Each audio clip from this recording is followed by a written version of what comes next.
Suraj from Tech Devoted, and in this video we are talking Apple computers, more specifically the state of them and if you should buy one in 2020. Now I could do this video all by myself, but I figured it would be way more insightful, it would be way more informative if I had a couple more people on the video and I had them share their experience. So we're going to be doing just that. I've invited 3 of my YouTube friends to come talk about their experience using a Mac. So I'm gonna have them talk first and then I will hop in and tell you guys my opinion in the end.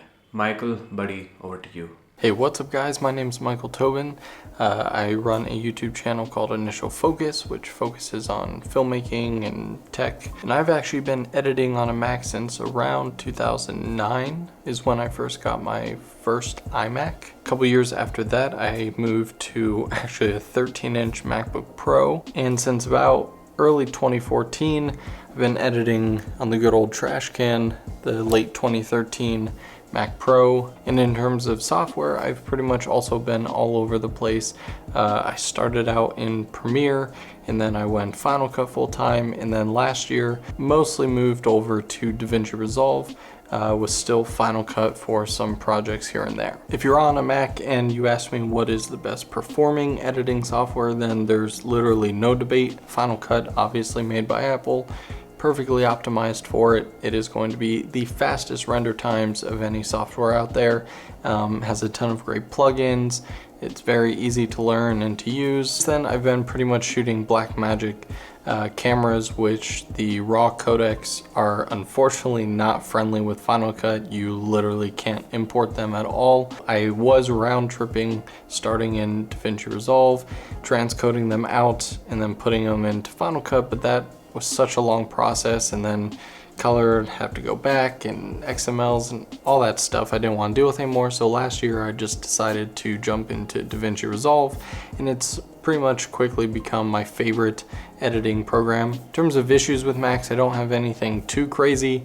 I mean, that's why me and a lot of people go with Macs. Not to say they don't have issues. I worked for Apple for 4 years. I saw plenty of hardware issues come in to the store. They're computers, they're going to break. Honestly, my biggest gripe with a Mac is obviously it's very expensive to pay for those upgrades. But if you have the money to do so, then I don't think you're going to regret it at all. Like I said, Macs are great, and at the end of the day, if something does go wrong, it's a company that's pretty much always going to back up the product with amazing customer support. Would I recommend a Mac for editing? Of course. There's a reason that so many creatives out there choose to go with Mac, because the lineup is so streamlined and there's much fewer different models of computers. I think Apple definitely gets special treatment from developers who create software and create updates for their software, usually come out way before on Macs before they do on PCs. What's up guys, it's Katie Cloudy, and I have been a Mac user for just about a year or so, and my main machine has been the 2018 MacBook Pro with the touch bar and 4 Thunderbolt ports. Yes, that's quite a mouthful, but I switched from a Windows computer, my aging old desktop like most people, and I mostly did it because I shoot and edit a lot of videos, and having a Mac has been a wonderful experience in terms of video. Final Cut Pro edits through footage like butter, whether it's 1080p or footage from my new Sony a6400. It's been great. But aside from video editing and the whole creative space for why most people switch to a Mac, I would like to focus upon something which I found a recent use for the Mac, and why most people use it is programming. Now, programmers and developers love using the Mac. Whether you take an episode from Silicon Valley or just visit any tech conference, you'll find tons of MacBooks. And that's mainly because Mac basically encapsulates a best of both worlds kind of a scenario from both Linux and the commercial aspects of Windows. Like from Linux, you get the Unix shell. Without getting into details, you can use stuff like compilers like Vim, and also tools like Git built right into the Mac's terminal, which is super convenient, and most programmers love that. And also, because you're on a Mac, you are open to this entire Apple ecosystem which we can develop for, so you can test and deploy and develop apps for the iOS devices and other Apple products. from your one single machine. Basically, all IDEs are well optimized and also run for the Mac.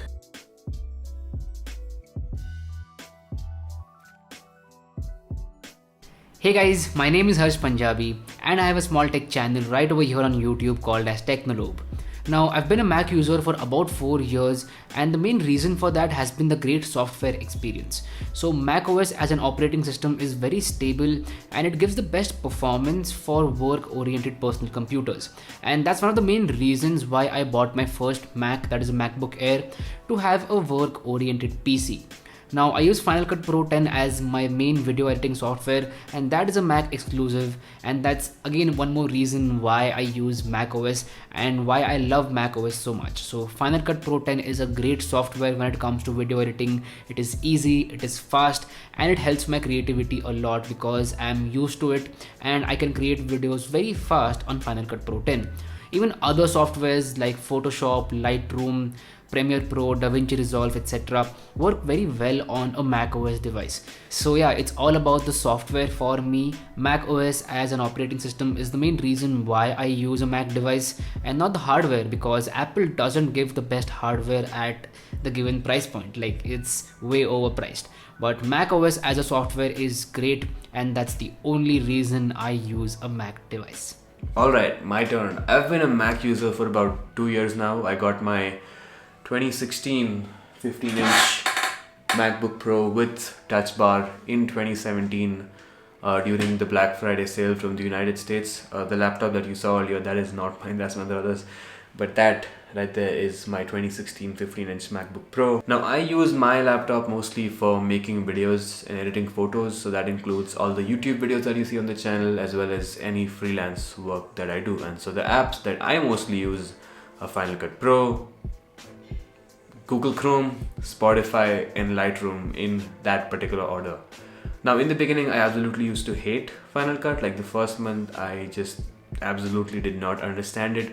But right now I absolutely love it, and I think it is extremely good in terms of rendering times and simplicity. In fact, I don't think it's even crashed a lot of times, maybe 3 or 4 times tops in my entire 2 years of using it, which is very unlike Premiere Pro. Now that is to be expected. It is made by Apple, so it's very well optimized. Apple software will work well on Apple hardware. So software side of things is really, it's really good. Like, you've heard people say that it's good, there's no doubt about that. But the hardware side of things, I think, I'm not gonna say it's bad, but I just think they don't have a very great quality control. At least the 2018, 2017 and 2016 MacBooks, I've been hearing a lot of hardware issues lately, especially on the display and keyboard front. My MacBook in particular does not have any display or keyboard issues, but it does have issues in terms of battery.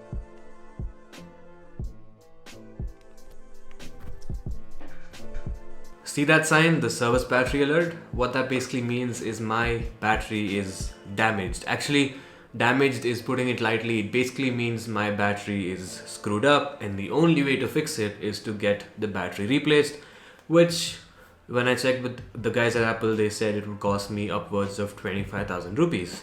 I can continue using it like this, but I will basically get horrible battery life out of it. Now from what I've seen online, the service battery alert does appear on every single MacBook at some point in time because batteries deteriorate over time and they have to be replaced over time. So it's normal, it's science. But according to Apple, this generally happens after 1,000 charge cycles, which is, a valid, a reasonable number. But the problem is mine is at 300 charge cycles, which is less than a third of what is advertised. So the battery life isn't great at all. I get maybe 2 hours tops while editing when it's not plugged in, or even while doing just general tasks. I don't really get that good of a battery life. Personally, it's not that big of a problem for me because I mostly work from home, so I'm working in clamshell mode with the laptop connected to power and all that. But if I were to use it on the go, which I suppose a lot of people will because it is a laptop, you would basically get horrible battery life if your battery is damaged like mine. Sometimes I've even had it shut down in the middle of an edit when the battery is below 50%, so it's extremely weird, quite unreliable, and it's just not that great or fun.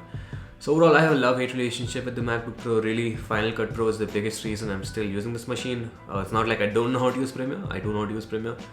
I was using Premiere, but it's just that I find Final Cut to be much quicker and the render times are much faster and it's just simpler. So should you get a Mac? Again, it depends really. For creative work like video editing and things like that, if you're willing to switch to Final Cut Pro, I think you could get it. But then again, as I said, it is a bit of a gamble with all the hardware issues. I think the 2019 MacBooks are better from what I've been seeing. There's not as many hardware issues, at least not yet.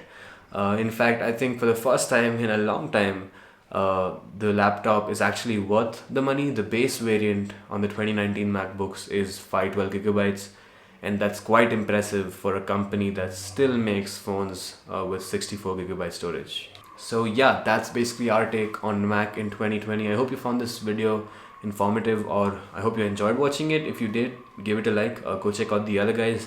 They all do some amazing stuff. I'll leave the links below. Subscribe to this channel if you haven't already. It's been Suraj. Thanks so much for watching. Take it easy and stay devoted. The system broken, the school's closed, the prison's open. We ain't got nothing to lose, motherfucker, we rollin'. Motherfucker, we rollin'. With some light-skinned girls and some Kelly